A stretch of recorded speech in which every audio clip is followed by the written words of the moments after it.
Assalamualaikum warahmatullahi wabarakatuh. Bersama saya sudah hadir aktivis GSM Gerakan Sekolah Menyenangkan. Ini dari GSM Yogyakarta ya? Iya, GSM Yogyakarta.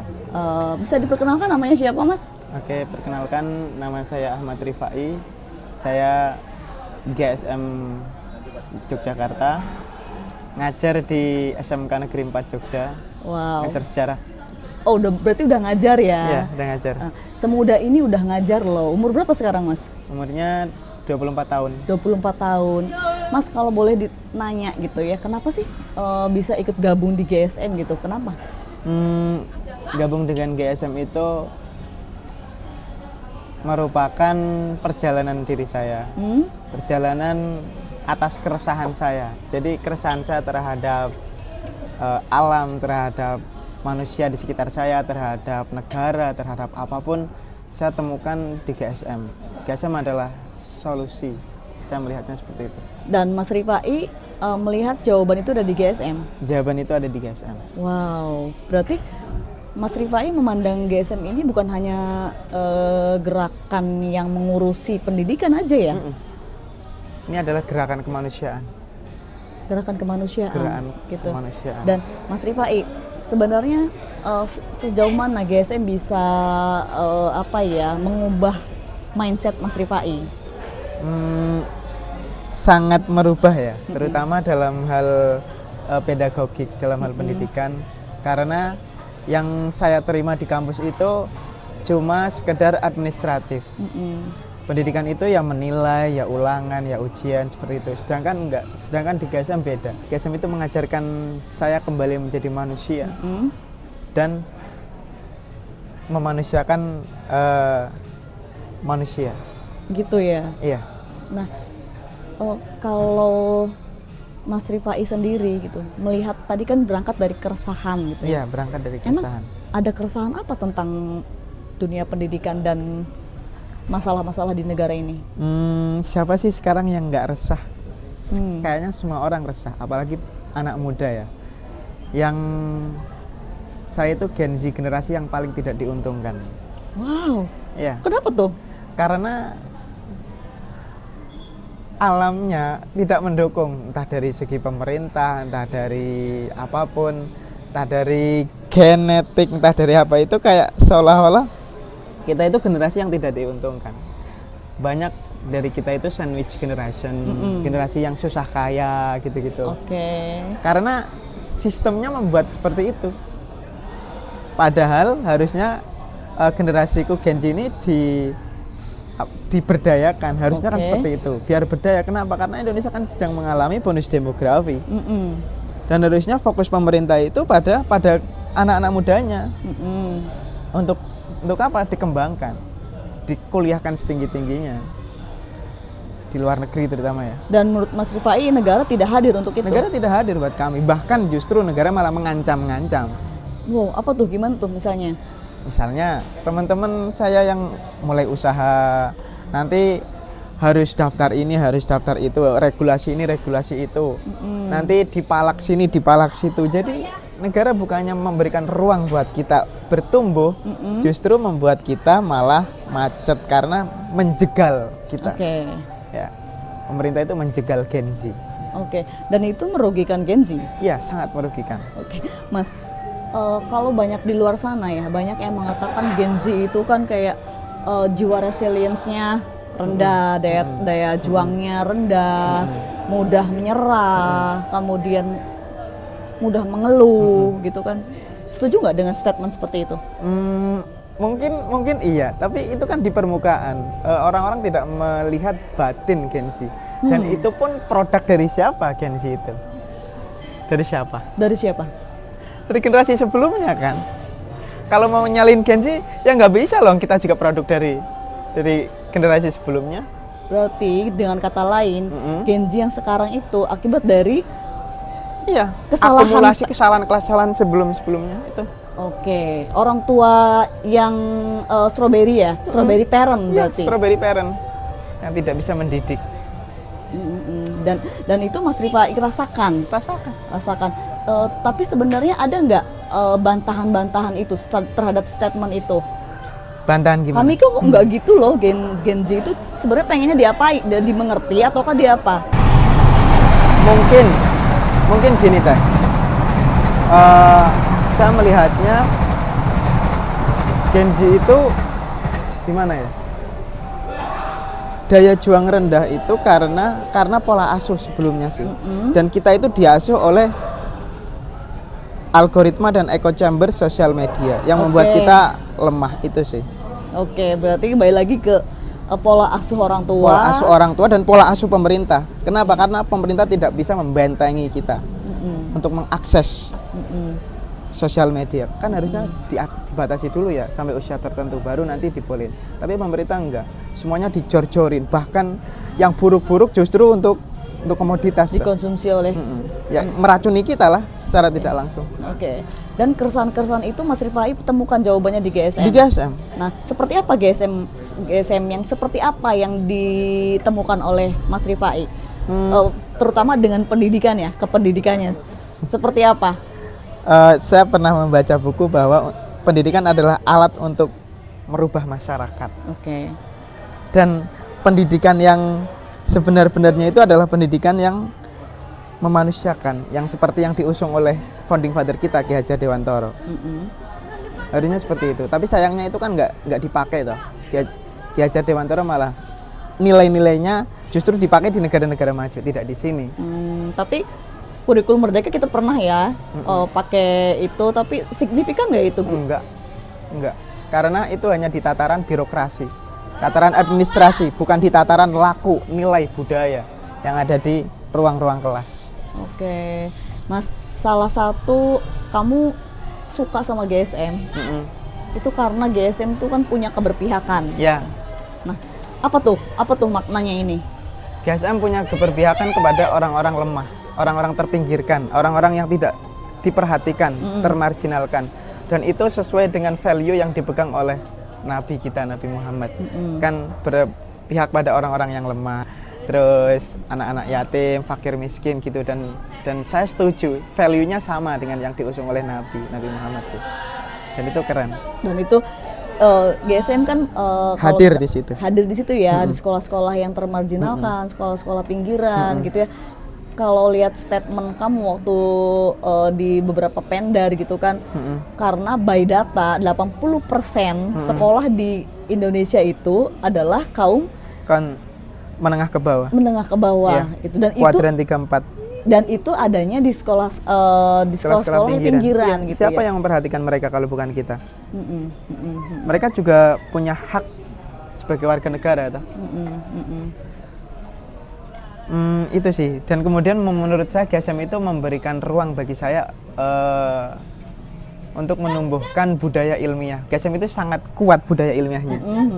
Dialog, refleksi, belajar, mengeksplor.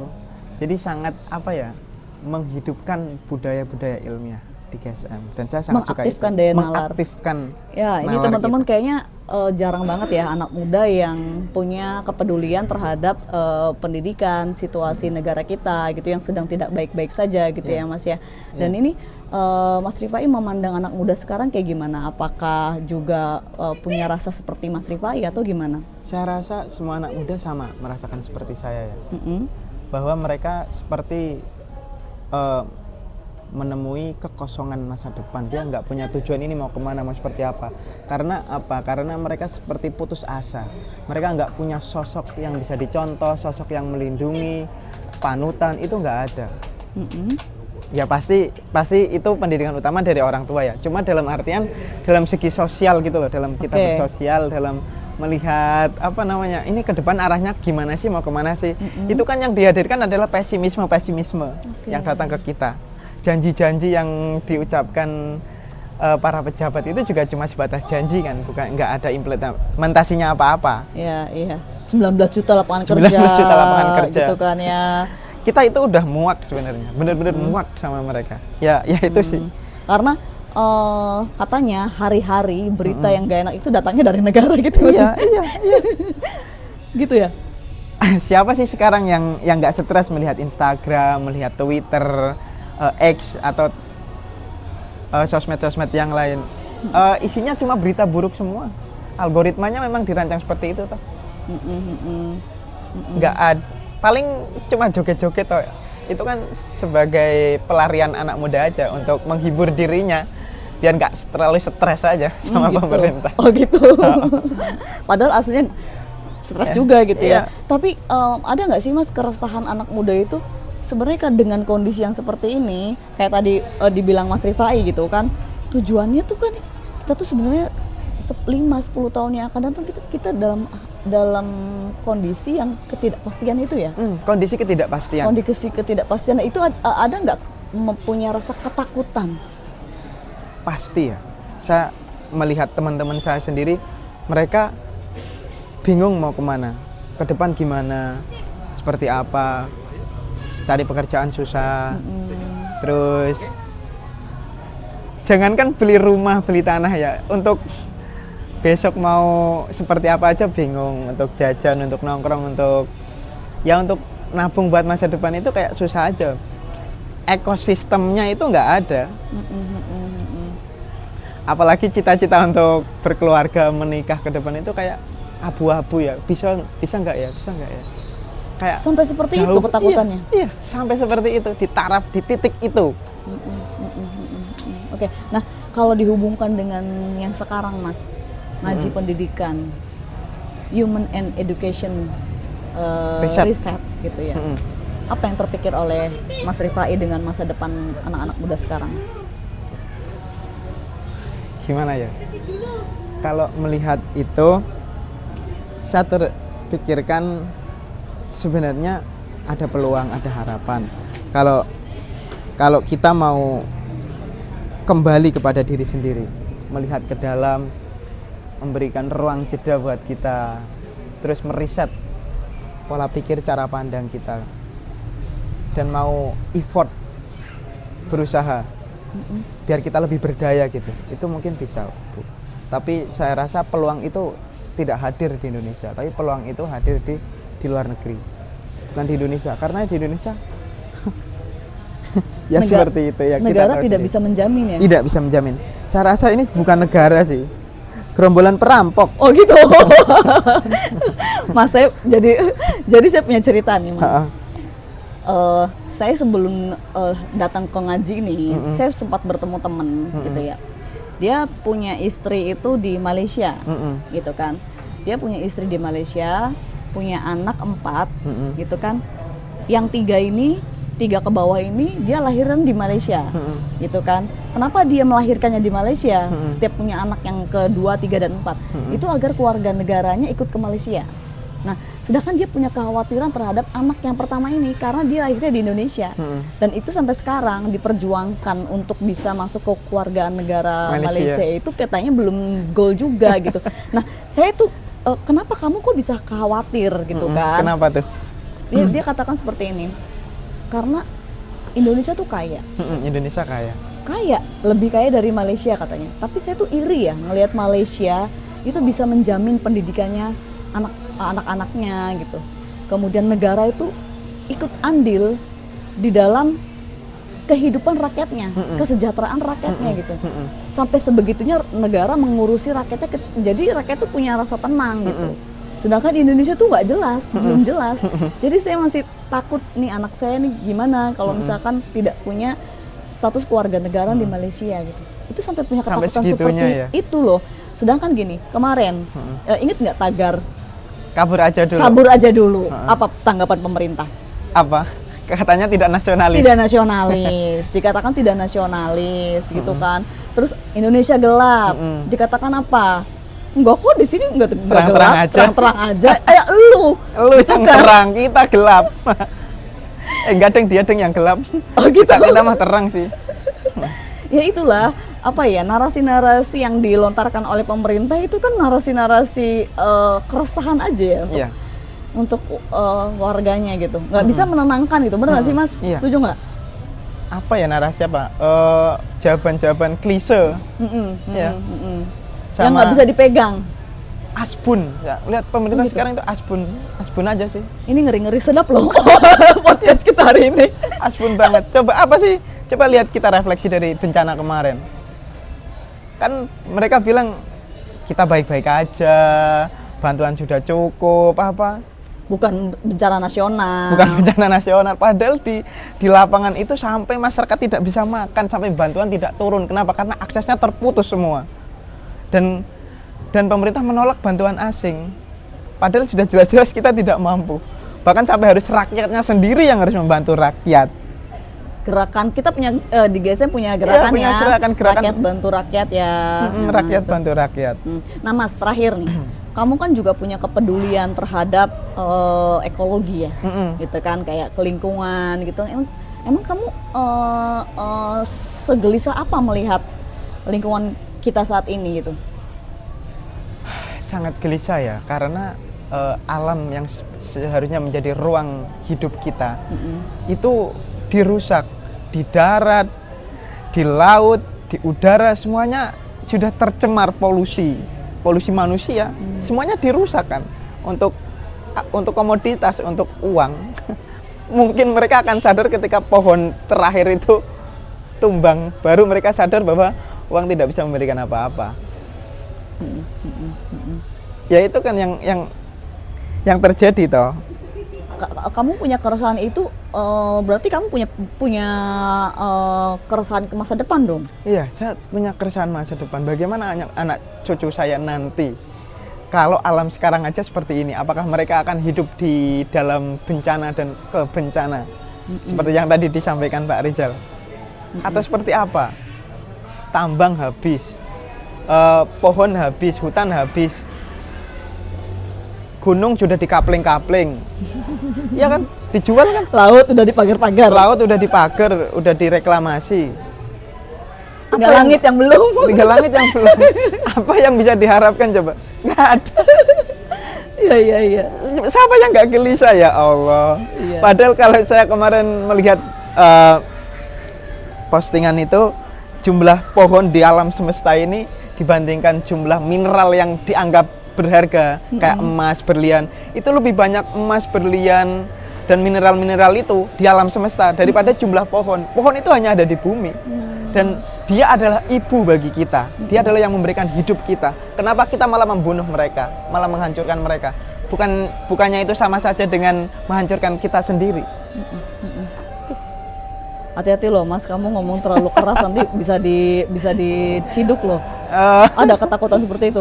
Enggak. Karena udah wes podo wae ngono ya. Mas, terakhir, sebelum ke terakhir lagi nih ya. Masih pengen banyak yang ditanyain sebenarnya. Soalnya gini, saya tuh melihat kamu tuh unik loh. Kenapa? Melihat Mas Rifai itu unik. Kenapa? Masih muda, punya keresahan tinggi terhadap nasib bangsa. Kemudian juga kamu punya apa sih, kemampuan merefleksi ya, dan itu jarang dilakukan oleh anak-anak muda zaman sekarang gitu. Punya nggak pesan untuk anak-anak muda gitu, untuk bisa lebih peduli terhadap bangsanya gitu, ada nggak? Dan menurut kamu perlu nggak sih anak-anak muda yang seperti itu?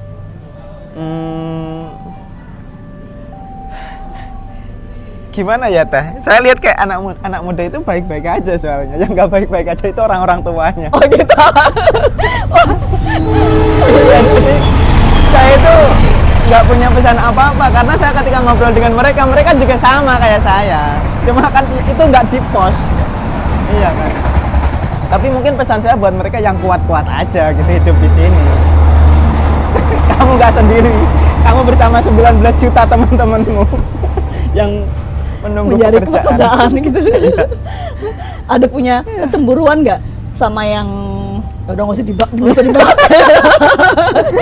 Baik teman-teman, itulah tadi obrolan saya sama Mas Rifai, pegiat GSM Yogyakarta ya Mas ya.